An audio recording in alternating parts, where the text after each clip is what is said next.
mixed martial arts. Mixed martial arts. How do we like our martial arts in the Great White North? Wow! Another exciting intro from our own E. Casey Leiden. Yes, the UFC coming off of a wild, hectic, memorable UFC 308 event. Not heading back to the world's most famous Apex. No. Heading up north to Edmonton for UFC Edmonton. Pretty good fight night card. Big fights at 125 pounds. As you can see, the main event, Brandon Moreno versus Amir Albazi. And right before that, co-main event, 5 rounds of action. Former champion Rose Namajunas taking on Erin Blanchfield. And there's 12 other fights on this card as well. I didn't realize there were 14 of these bad boys until I looked at it a few minutes ago. But thank you for joining us on this wonderful Friday. It's the UFC Edmonton preview show. I am Mike Heck. And joining me, back from world traveling galore in New York City, the great José Young joins us. Where is he? Where's good old José Youngs? There he is. How we doing, Jose? I'm pretty exhausted still. My body is on whatever time Saudi Arabia and Dubai and Abu Dhabi are, but we persevere. Persevere we shall. And UFC 308 was a damn good card. We talked a lot about Khamzat Chimaev, talked a lot about Ilia Topuria. Normally we head back to the Apex for a card that doesn't have a ton of stakes and a whole bunch of thrilling fights. This one's not too shabby, Jose. Yes, there's a lot of fights, but there are stakes on this card. We got Brandon Moreno, Amir Albazi. We got Rose Namajunas versus Erin Blanchfield. Derrick Lewis is on the card. Everybody enjoys watching him. Top to bottom, we've seen a lot worse this year, haven't we? Yeah, this feels like a card that I bet a lot of these fights were rescheduled or rebooked or moved around and they ended up on this card, if that makes sense. It feels like one of those. Like maybe it wasn't publicly rearranged, but there are a lot of fights on this card and a lot of fun little matchups, sneaky little matchups on the prelims. It feels like I said, one of those cards where the UFC matchmakers didn't want to lose certain fights or lose very specific matchups. So they go, let's just let's move some things around and keep them together and deliver a sneaky good prelim card and a solid, all right main card. So yeah, the fans up in Edmonton there's worse cards that have been put on. That's for sure. 100%. And the original main event was supposed to be Namajunas versus Erin Blanchfield. And then we added Brandon Moreno versus Amir Albazi. There's all these reports it was going to happen in New York, or it was going to happen on a different card. But it ends up here, and Brandon Moreno in rare territory, Jose, heading into a fight. Back-to-back losses. He had lost the belt, lost to Brandon Royval at UFC Mexico City, and he's taking on Amir Albazi, who is on a nice little run right now.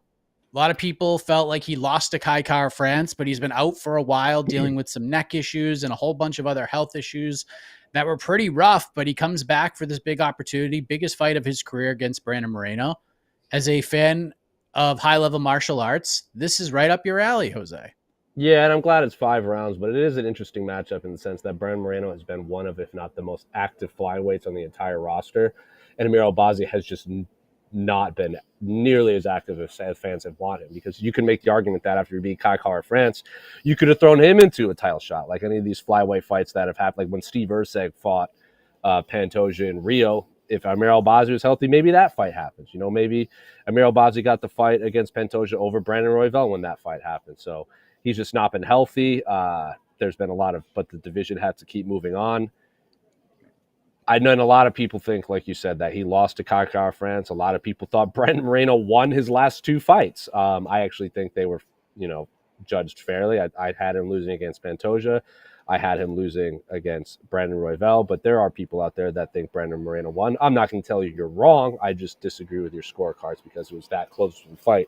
It obviously wasn't a robbery. So I'm very curious how this fight plays out. Brandon said he is mentally reset. He's, took some much needed time off and carrying this division. And then anytime you fight at home in a city, especially Mexico City, that is, if you're a Mexican fighter that was a former champion or current champion, your media obligations are going to be bananas. So I'm sure Brandon Moreno was just mentally and physically wiped out from so many 5-round main events as a champion fighting in his home country that it'll be, I'm sure this fight card in Edmonton where he has some help doing some of the media lifting is a blessing in disguise for him. Yeah, it couldn't be more opposite. Go from warmer weather and more of a tropical climate to the Great White North where it's friggin' freezing cold. But Brandon Moreno seems already acclimated. If you looked at the outdoor face-offs, everyone's wearing like winter coats and winter hats and gloves, and Brandon Moreno's just wearing like a collared shirt. Like it didn't bother him at all, which I thought was pretty fantastic. But as you said, Jose, flyweight is pretty wild right now. We have the champion Pantoja, all these big flyweight fights and main events throughout the year. We talked about Moreno and Royval. Royval just beat Tatsuro Taira. Kai Kara France just got a big win. We had Muhammad Makayev and Midal Kopp fight. Makayev isn't even in the freaking UFC anymore. And we have this fight now. Pantoja is fighting Kaya Sakura, who makes his UFC debut December 7th at UFC 310. So when you look at the stakes of this fight, Amir Albazi would be a fresh matchup for Alexander Pantoja. Yeah. But if Brandon Moreno goes in there and beats Amir Albazi, I don't think there's a lot of people who would complain about watching Brandon Moreno and Pantoja fight again, because that last fight those two guys had was an absolute banger, an underrated classic. Probably deserved a little bit better in the Fighter of the Year conversation, if we're being honest. But do you feel, because of the timelines, because of what this division looks like, if you had to guess, is the winner of this fight getting the winner of Pantoja versus Asakura? Probably not. I mean, it would also depend on where the UFC wants to, like, if they have another fight card in Mexico City, they would probably want Brandon Moreno on that card.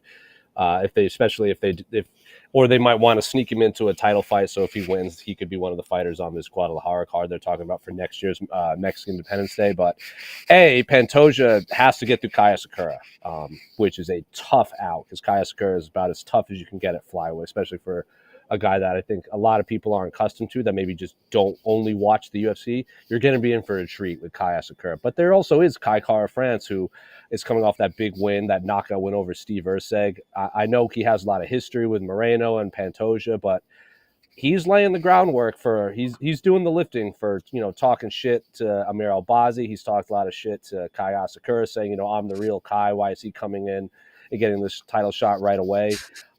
I think there's a nice little, like, with Albazi. If Albazi wins, I think it's a no-brainer. If Brandon Moreno wins, I don't think he's going to get a title shot right away. I really don't. I think there's other people, especially because Brandon Royval just picked up the big win over Taira. He has the win over Brandon Moreno. He's probably just a step ahead of him. Kai Kara France hasn't fought for the title as more recently than as Brandon Moreno. The thing that Brandon Moreno has is he's much more marketable, because he has a whole country behind him. Fans are used to seeing him in these title fights. He's, like you said, he was in this banger of a fight against Pantoja. The Pantoja-Royval fight wasn't what people thought it was going to be in terms of like a high-level back-and-forth action fight. Still a good fight, not as good as Moreno and Pantoja. I just think if Moreno wins, I think he's maybe one win away. If Amir Albazi wins, I think it's a no-brainer he gets the next title shot, because he's a fresh face. He probably would have gotten the title shot earlier. But if Moreno wins, I think fighters like Kai Kara France and Royval are just a step ahead of him in this title picture.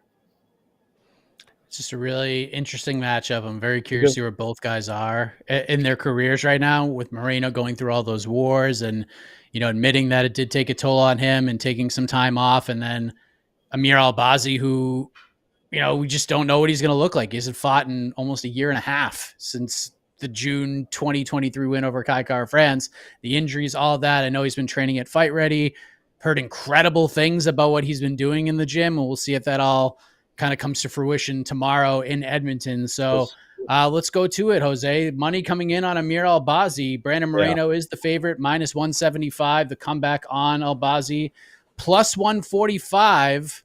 Who gets their hand raised to close the show tomorrow?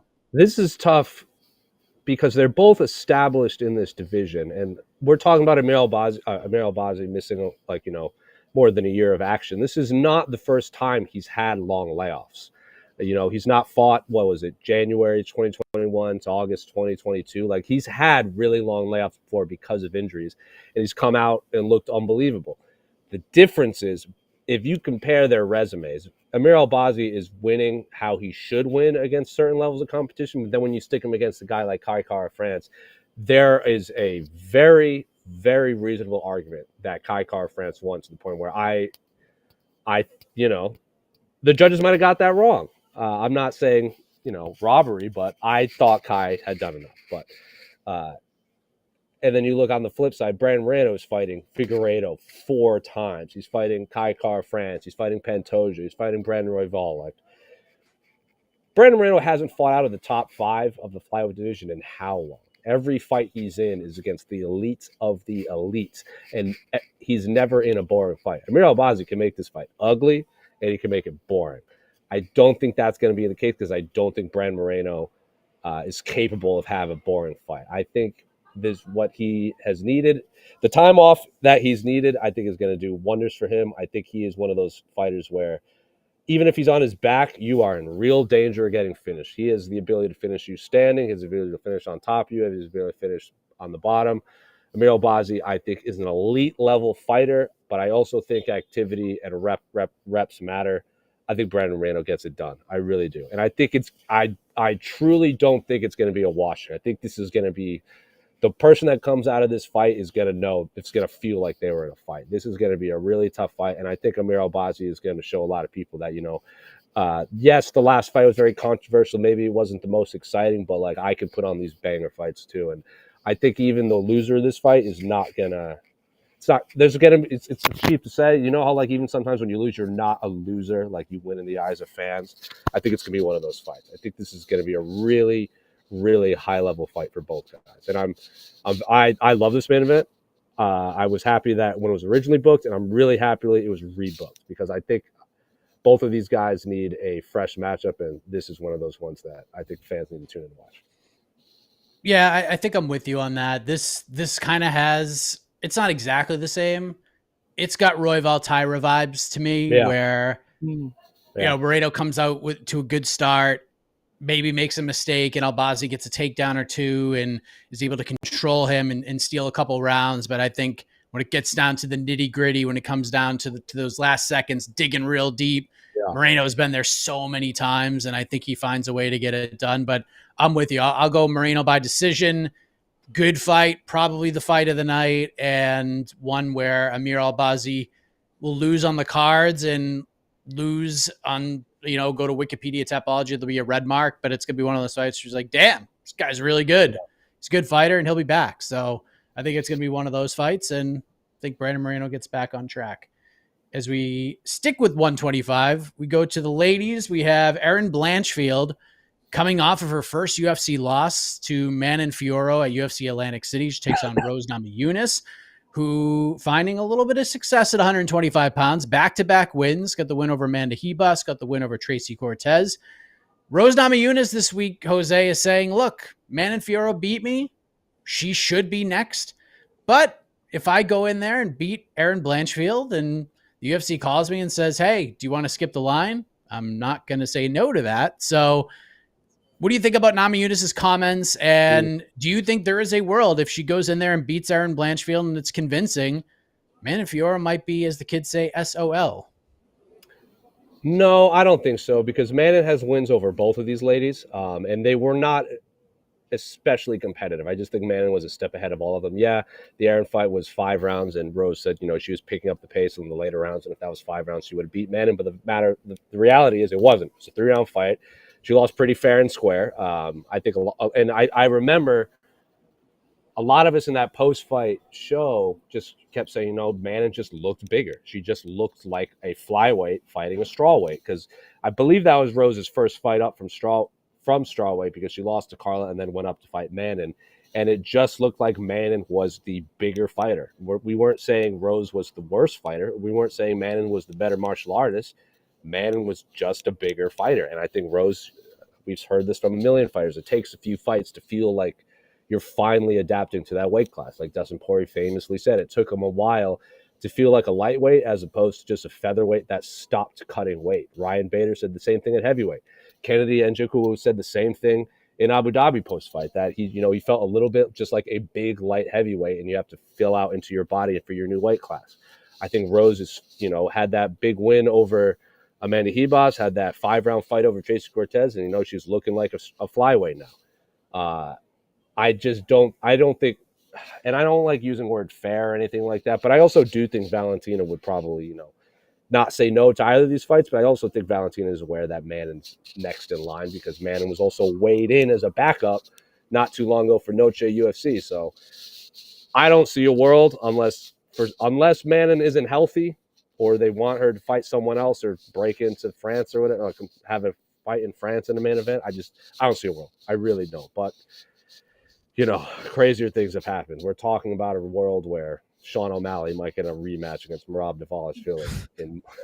So crazier things have happened. I do not see a world where that happens. Yeah, and what the hell's going on with Zhang Weili? There's rumor and innuendo that she might go to 125 and try to win the flyweight title. Like this division's crazy, man. It's weird, super weird. And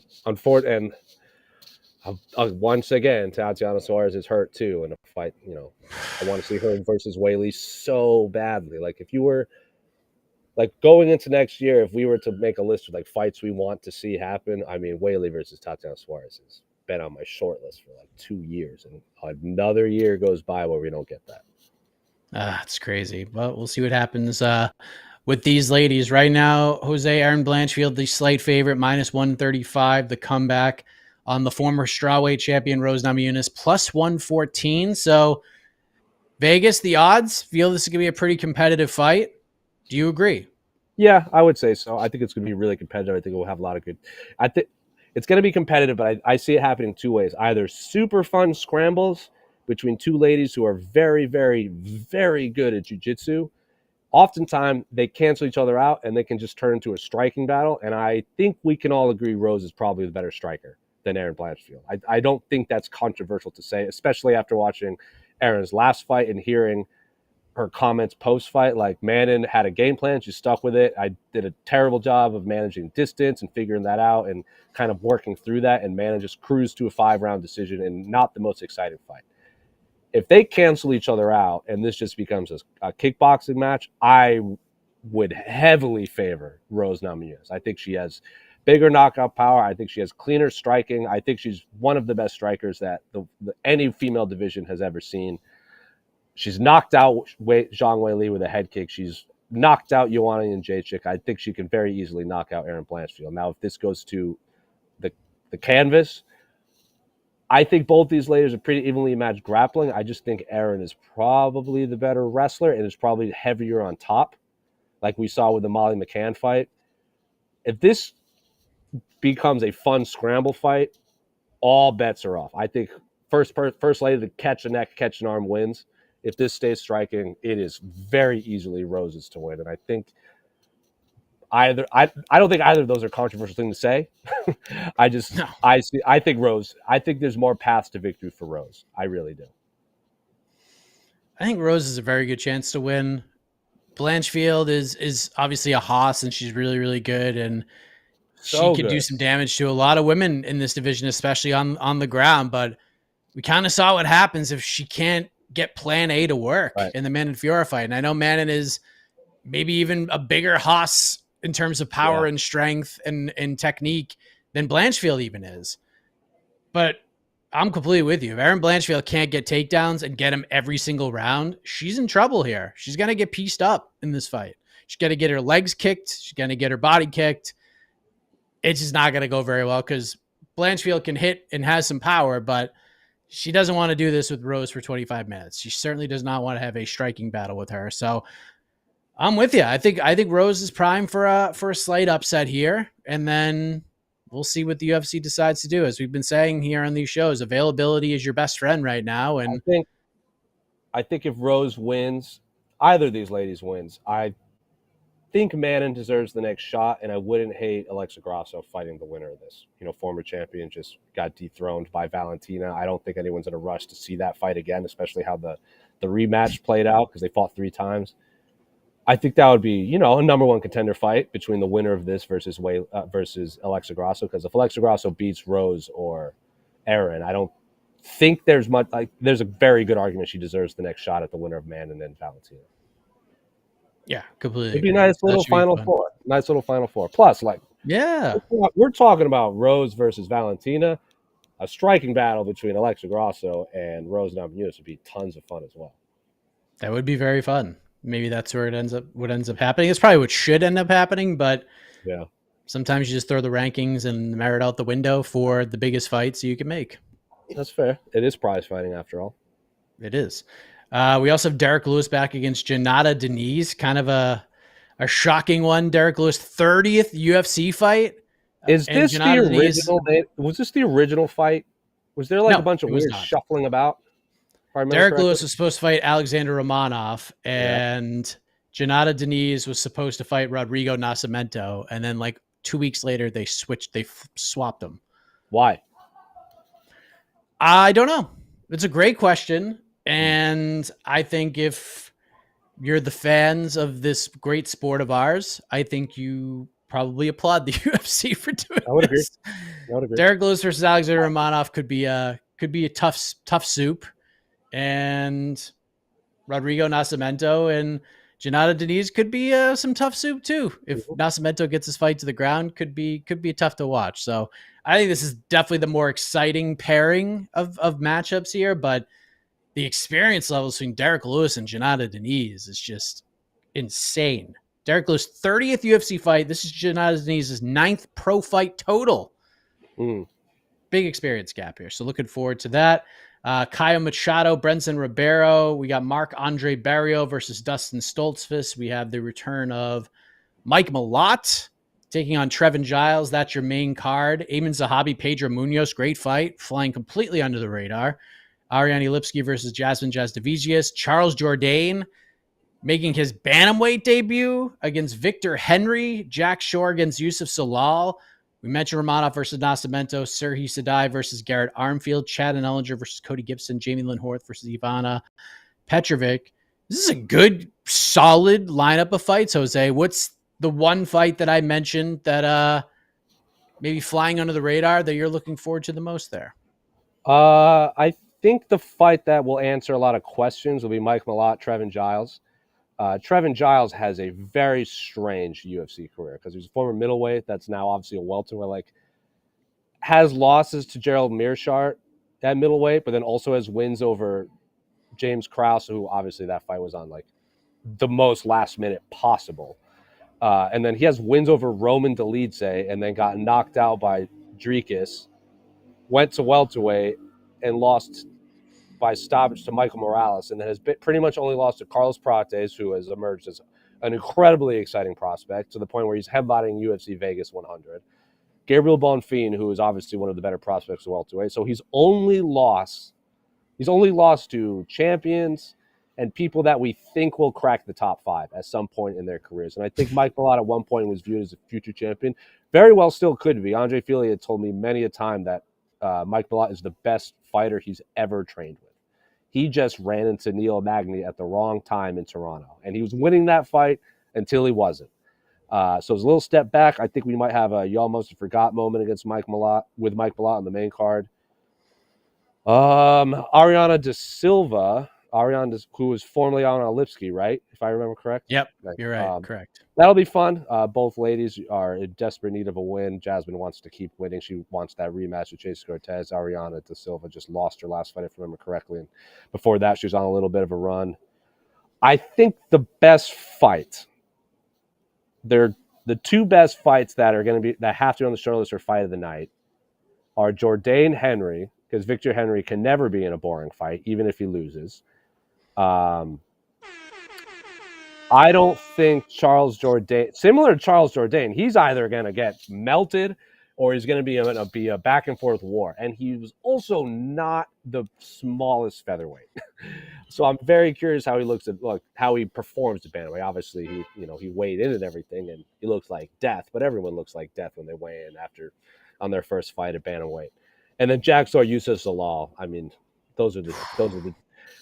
I would, if I was a betting man, I would say Jourdain Henry or Jack Shore Salal is a cop out on trying to pick fight of the night, because both of those fights are certified bangers, as we say in the professional world. But yeah, Mike Malott, I'm very curious. I think so. Again, to repeat, I think we're getting a lot of answers on where Mike Malott is against Trevin Giles. I think it's a perfect test because Trevin Giles is the gatekeeper to the top 15 or future top 15, and then Jourdain Henry, Jack Shore Zalal is back to back on the prelims.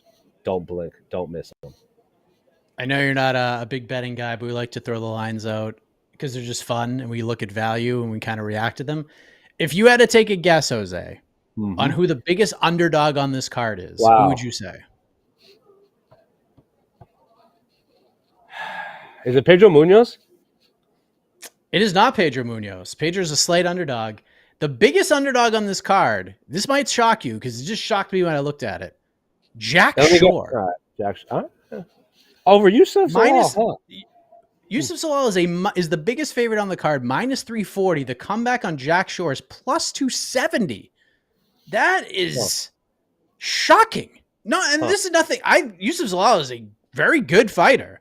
Awesome fighter. But Jack Shore, like he lost to Ricky Simone, and that was tough scenes. Then he does what everybody does to Makwan Amir Khan. He survived round 1 and then got a finish. And then like the loss was to Joe Anderson Brito, but it's because he got his shin sliced open. It's not because like Joe Anderson Brito melted him. He was looking pretty damn competitive in that fight. Like honestly, if I'm looking at this card from a betting perspective, and I'm not touching any of these fights, if I'm being honest, Jack Shore is like, there's more value on that man than anybody else on this card because that is just a crazy line. And if Yusuf Zalal wins, like, wouldn't surprise me, but I don't think he's minus 340 winning this fight. That's just a wild one to me, but maybe the Sharps know something I don't. That is tough. Behind the scenes. I always thought Yusuf Zalal got it because this is his second run in the UFC. He had gotten released and picked up a bunch of wins and then came out and then like choked out Billy Q in his first fight back. That was a good win. That's a tough fight to come back with, and I was absolutely floored when he pulled that off. But then like I remember he got released or his contract was renewed because he had like lost 3 and fought. I know he fought Damon Blackshear to a draw. But then he welcomes the debuting Ilia Topuria to the UFC. He sure did on short notice. And then I know he lost to Sean Woodson, who's obviously on a bit of a run that can make any fighter look bad. And I can't remember who he lost to in between there. But Damon Blackshear is like physically a huge bantamweight. That's a tough force fight stretch. And then to come back and choke out Billy Q, this is a good fight. This is a very, very, very good fight. Also, I spent a lot of time around him on Fight Island. Very funny man. Very, very, very funny man. I always joke with him. I'd say he's the loudest cornerman in UFC history, and he gets a kick out of that every time. But should be a fun fight. There's a lot of fun fights on this card, and we can enjoy this one. The UFC 308 hangover is real, but this is just like one you kind of just sit back and relax and enjoy. Plus, prelim start at 5 p.m. Eastern, and the main card's at 8 p.m. Eastern. Can't go wrong with that. As we bring in Casey Leydon, let's talk to the peeps. Let's see what they're talking about here. I know Casey's very excited to see one Victor Henry compete tomorrow. You heard the horns blaring in the background. Team captain over there, Casey. Yeah, man. Vic was like during this whole training camp, he was serious. Like Vic's kind of a funny, goofy guy, you know. But man, this whole camp, like, he was very serious about this fight, and like it was like during practice, he was like, "No effing around, let's go, just him and Barnett. Charles Jourdain is a very serious threat to them. He's a big guy coming down to 35, and so it was just real interesting watching Vic kind of transform a bit mentally to that kind of whatever state they have to be in to get ready for this fight. It's really something you need to see. I don't know. Not Victor Henry in general, but just fighters and just how they're you kind of hear this a lot. Like I think Rampage was like, I'm quitting, outside of fights. I'm Rampage when I'm fighting. You see that in camp. This kind of transition mentally. So super excited about that fight. It's a tough fight. Don't know what to expect from Jourdain at 35, but we have to assume, he's gonna be great. And I was looking at his socials, and he seems to be like 35 is where I should have been the whole time. So I'm like, all right, we'll see. So I'm very excited about that fight. So questions now. Yeah, just don't go through his Twitter. Oh yeah. I know that. Yeah. Yeah. Tough We'll, scenes. we'll keep it about the fighting. Yes. All right. What we got here? Our title shots on the line in the main and co-main event with statement-making performances. So we kind of touched on this. Casey, your thoughts on this? Do you feel that a title shot is on the line for the winners of these two fights? For Albazi, if he can finish Moreno, I Yeah. think yes. If he decisions He's a Moreno, no-brainer. I don't think so, because if he can finish if he can finish Moreno, it kind of erases the Kai Kara fight. I don't know, it was a fight, but the decision and maybe the lackluster excitement of that fight. So if he can finish it, for Moreno, I think any win is good for him, but I think it's more of a timing thing, injury thing. But I think Moreno can get title shot, especially if Asakura wins. Yeah, and in the co-main, I kind of think it's just how it goes. Honestly, I think if it's, I guess like Mr. Boza said, if either Rose or Blanchfield can finish the other lady, are we talking about? It's just tough because You're talking about jumping in front of him? Yeah. Yeah, I just don't. Yeah, Manez wins over both. Yeah, they're not going to jump over Manon, but I think I think they're going to fight Alexa Grasso for the number one contender after that because fresh matchups. Grasso. Because Grasso just lost her belt. Yeah. I'm trying to. Yeah, I kind of don't like that because I hate when they kind of knock out contenders because then you might get a situation you get Shevchenko Grasso again, which maybe the UFC wants. I'm not 100% sure. I think if Blanchfield wins, that's exactly what happens. She fights Grasso. Even if she goes out there and finishes, that loss to Manon was not competitive. It was not a close fight at all. She got the doors blown off her. And that fight happened not long ago. So I think she's going to need another win. Like Rose is obviously a great name, but there's still questions about her flyweight future. If Rose goes out and just knocks out Erin Blanchfield, then the conversation will get interesting. I think it would be egregious if she jumps Manon Fiorot, but we've seen much weirder fights come together, and maybe they say, "Hey, we want this fight in January. That's when we want Valentina to fight," and maybe Manon's like, "Nah, I need more time." Rose says, "I'll do it." Valentina says, "I'll do it," and that's the fight they make. So, I think Rose would have the best chance out of this fight to get it. So you think if Blanchfield wins, no matter what, she would fight Grasso. If she beats Grasso, would the UFC does she need those two wins for the UFC to rebook Fiorot versus Blanchfield? I'm assuming Fiorot is the champion, or is that something like no one wants, no matter what, because we've seen it before, or like how much time do we need? I don't think much. Like if she goes out and beats Rose and Alexa Grasso back to back, they could play she just had a really off night card. Yeah, which I think really is a very valid card. It's not it's not very valid. Yeah, she was young if she stops Rose and Alexa, like she finishes them, it's a no-brainer. Oh, but yeah. I think if either lady gets, because Alexa Grasso is incredibly difficult to finish, and so are both of these ladies. Like a win here, I think the win for either lady gives you Alexa for either one. Also, Natty Ice is floating around out there. She needs Macy Barber. Macy Barber isn't healthy, so like unfortunately, like Macy's posted all that stuff that she spent like the last year going to all these doctors to get her health situation out, and the rest of the top five would be Valentina, Alexa, Erin. Macy is a wild card. Rose, Natty Ice, and then Callan Chukagian, which you can't really have. I don't think she's not jumping up into a number one contender fight. So it's going to come down to Natty Ice and Alexa Grasso for these ladies, I think, because I truly don't think there's a world where they leapfrog Manon. Yeah, Karine Silva's coming too. She's fighting Viviane Araújo in a couple of weeks. So that's another name that gets inserted into this. If there's a world where Cyril beats Volkov and then he fights Tom because the winner of John and Stipe just doesn't do it, like stick Manon and Valentina as the co-main, just France versus the world type situation for these title fights.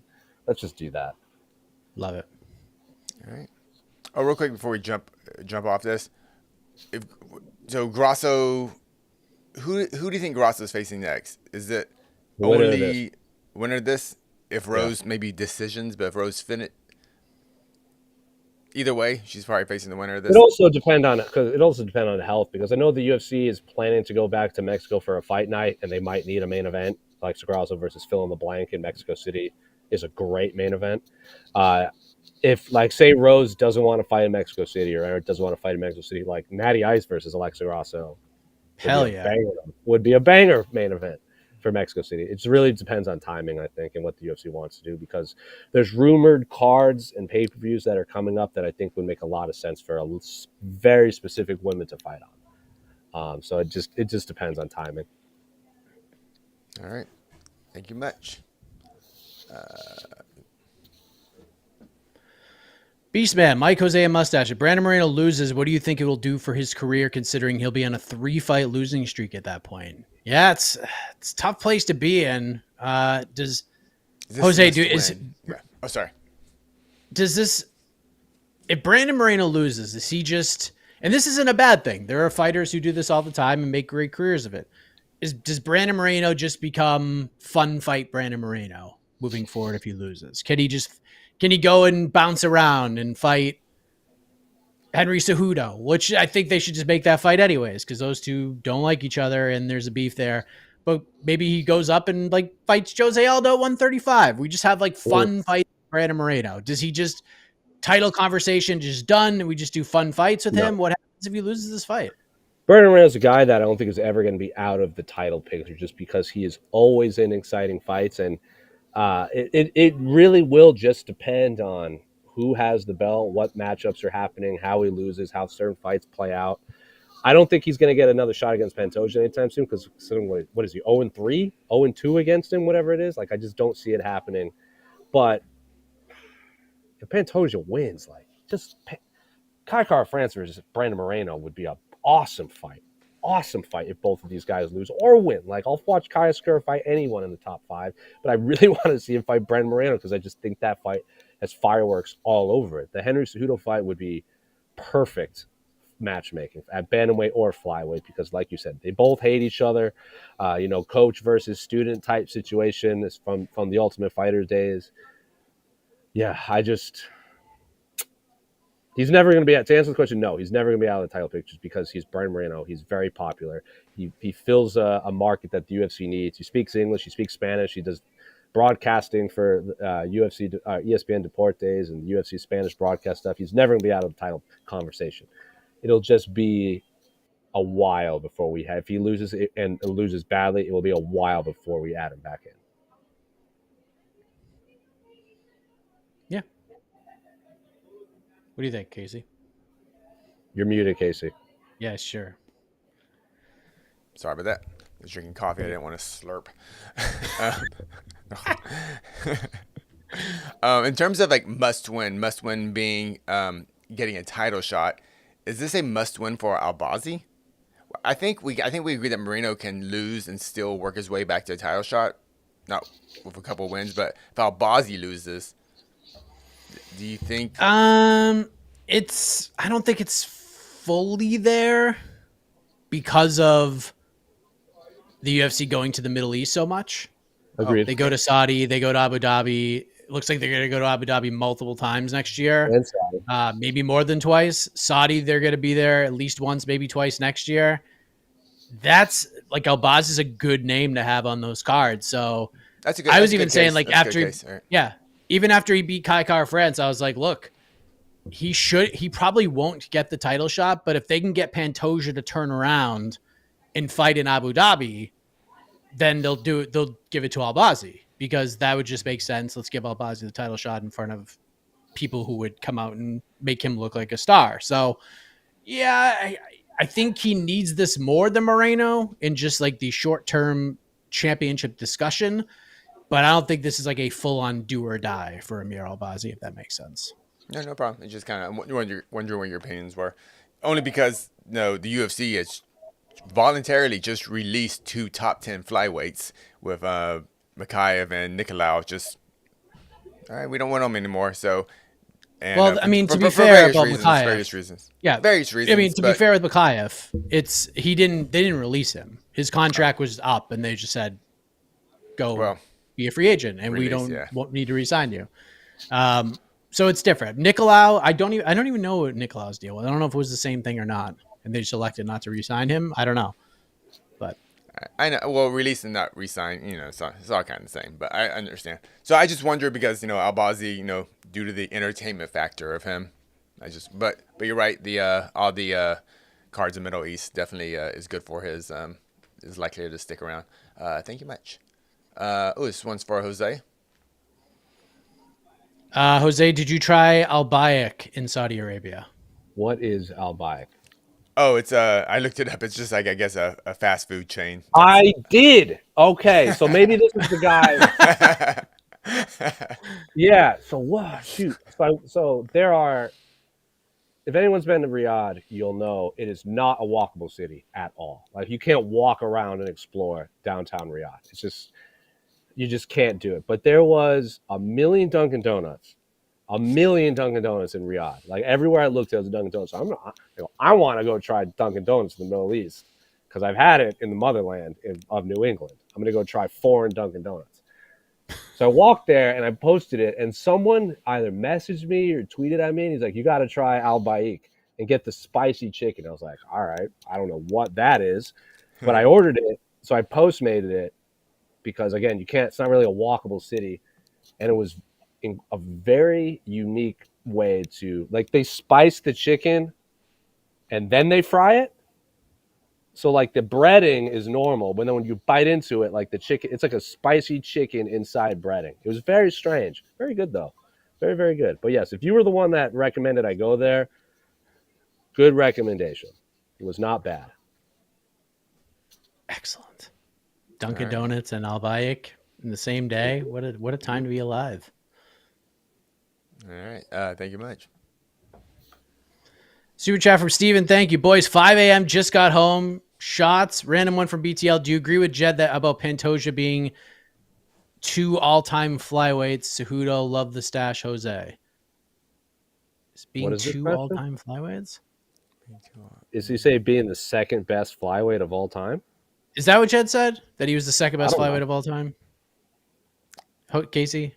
I don't remember him saying that, but or maybe, I think he said he's one of the 3 best. I think he's saying he's for sure. I'm pretty sure he said he's one of the 3 best of all time. But in general, we did talk about the just the undervaluing of Pantoja as a champion and as a pound for pound fighter. I think that's more the So I guess that's what we're talking about. And hey, I'm not anyone. I have Pantoja ranked the highest on our whole staff in terms of pound for pound. So I'm good on the Pantoja hype train.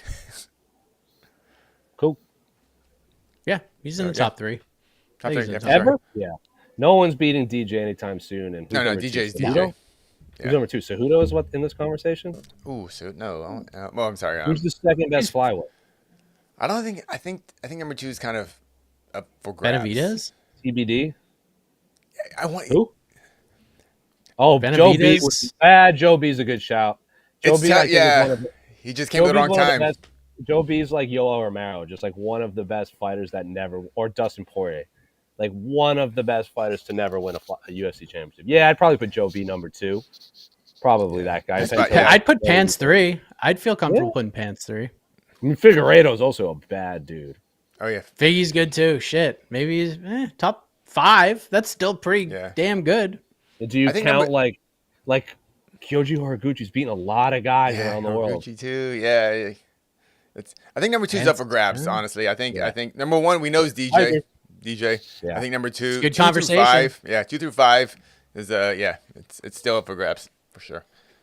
All right. Thank you much, Steven.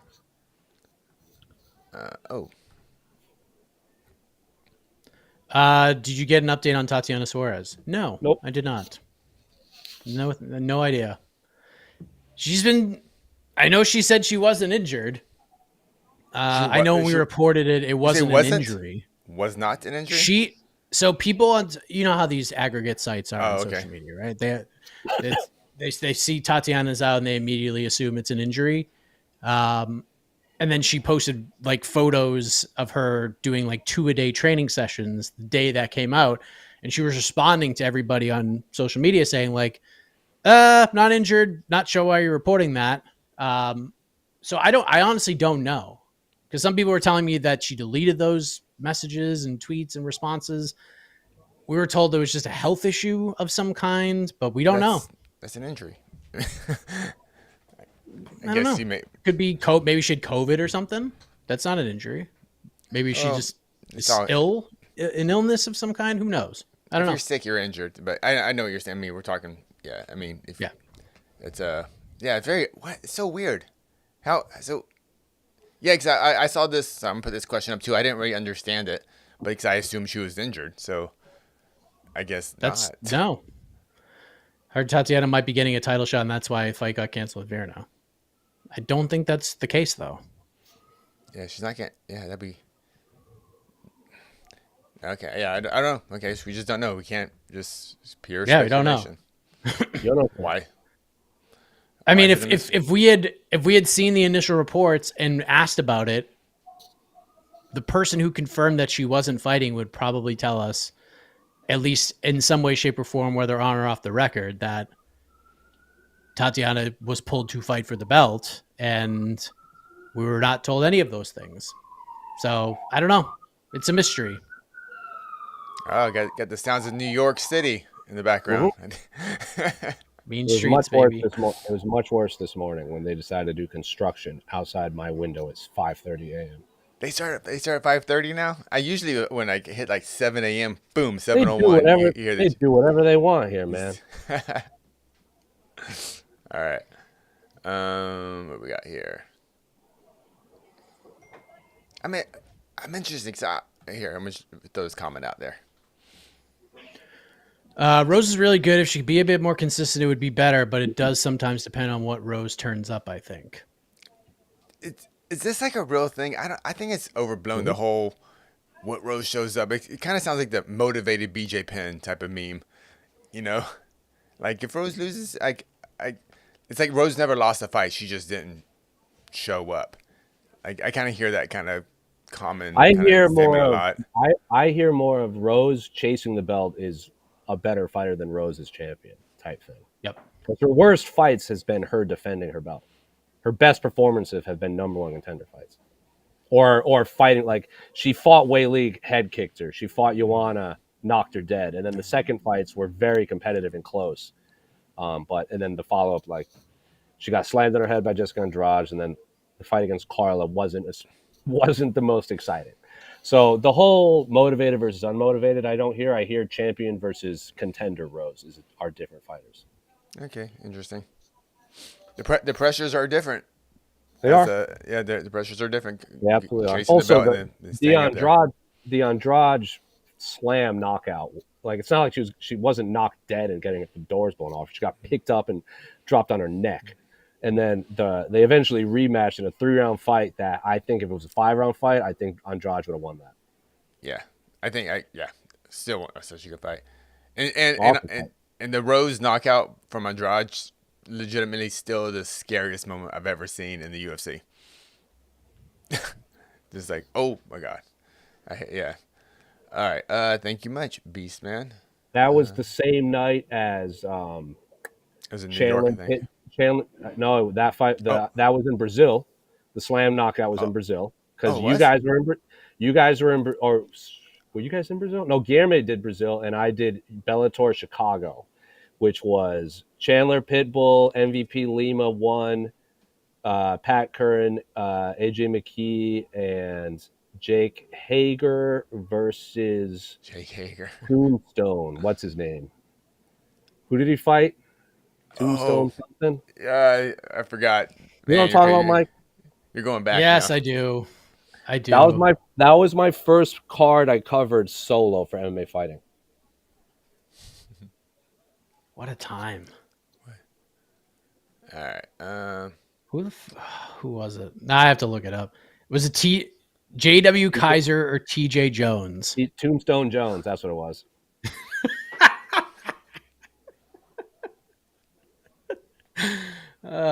Unbelievable. All right. What else we got here?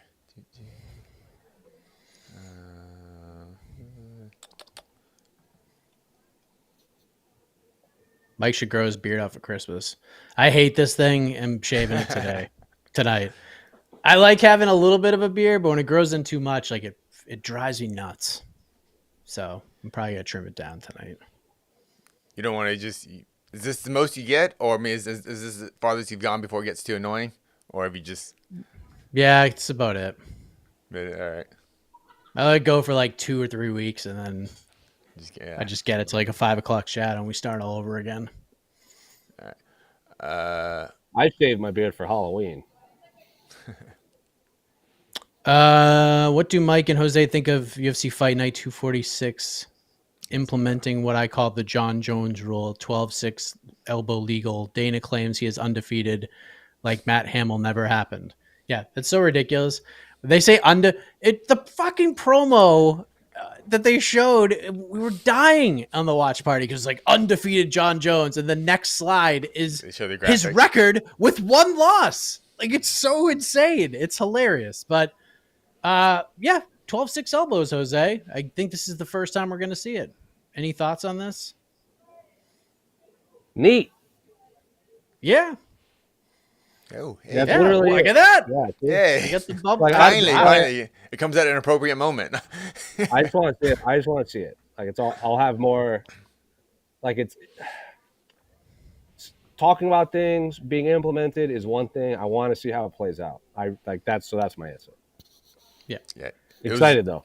12-6 elbow was curious. Very curious. Yeah, the 12-6 elbow rule was by far the stupidest rule in MMA because it's not about safety. It's not about anything. It's just like this is a weak.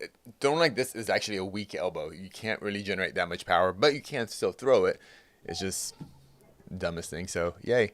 I think that the grounded fighter rule is actually gonna be much more important than the 12-6 elbow thing. Yeah, watch that Joe Rogan clip where he's like, you can hit hard with this, but you can hit way harder like this. Fucking boom. Yeah, just go watch that. He'll explain it to you. That's everything you need to know. Yep. All right. A couple more before we get out. I still want to know what Jose's King of the Hill tattoo is. He never answers. He needs to get a Beavis and Butthead one to go with it. What do you mean I've never answered? I've answered it on this show. Yeah, I know. Like 8 times. Literally, it's just Bobby Hill dressed up as Itachi from Naruto. So it's my Naruto Bobby Hill, my Akatsuki Bobby Hill. That is my answer. I'm going to get a second one. Well, I'm going to get 2 more in the same vein. In this multiverse of madness, I'm going to get 2 more. Well, technically 3. One of them is going to be a combination. I'm going to get Dale Gribble as Gara because of the pocket sand. Because Gar's from the village hidden in sand, and he has sand coffin, so it just plays into it. I want to get Hank Hill as Jiraiya, and I want to get Rock Lee and Guy Sensei, but I want them as Bob and Gene from Bob's Burgers. So those are all going to happen at some point. What's your feeling of Beavis and Butthead? I liked Beavis and Butthead as a kid. I love Beavis and Butthead Do America. I think that is one of the funniest shows I've ever seen in my life. That is one of the funniest movies I've ever seen in my life. I just don't think I'd ever get it. I like King of the Hill and Bob's Burgers infinitely more than Beavis and Butthead, so I would feel like I would not be worthy of a Beavis and Butthead tattoo. But big fan of the Beavis and the Butthead. I wouldn't mind seeing a crossover episode of Bobby Hill hanging out with Beavis and Butthead. I think on the couch. Yeah. I think. Well, people forget that Daria was also introduced through Beavis and Butthead. She was a character on Beavis and Butthead that got her own spinoff. Oh, I never forgot. Big fan of Daria. I might get a Daria tattoo too. Daria Morgendorf. Sick sad world. All right, we got. Thank you, Beastman. We got a super chat jumping in right here. Denver, how would Micaiah fare against Albazi or Moreno? Well, I would pick Moreno to beat him. Competitive no matter what. I always thought Albazi versus Micaiah would have been a little fun little scrap, just because they're so good at wrestling. And I think, like we've talked about so many times, when 2 high-level grapplers face off each other, it turns into sloppy kickboxing sometimes. I would be very interested to see Micaiah versus Albazi just in a stand-up fight. Yeah, I would pick Moreno. Not confidently, but somewhat confidently. Albazi would be more competitive for sure. Yeah. I'd probably lean Mikhaev, but I'll tell you what, But seeing, because Makhayev's fights, he's won comfortably or he's run controversially, like they've been close fights, like the Manel fight. We've talked, like Brandon Moreno has never been in a boring fight. It would have been very interesting to see Makhayev like have to dig deep, because we don't know if he can do that. Like I think the Moreno fight would answer a lot more questions. Oh, I think Makhayev can definitely dig deep. He won that fight with a torn leg, but regardless, Moreno would be the highest level competition he fought, and it'll be an awesome fight. And it's too bad we're not gonna get it, because Makhayev is who he is, and the UFC is who they are. So that's just too bad. I think he'll be back at some point. I think he'll be back at some point. I hope so. Yeah, he's incredibly talented. And what, 20, what? How old is he?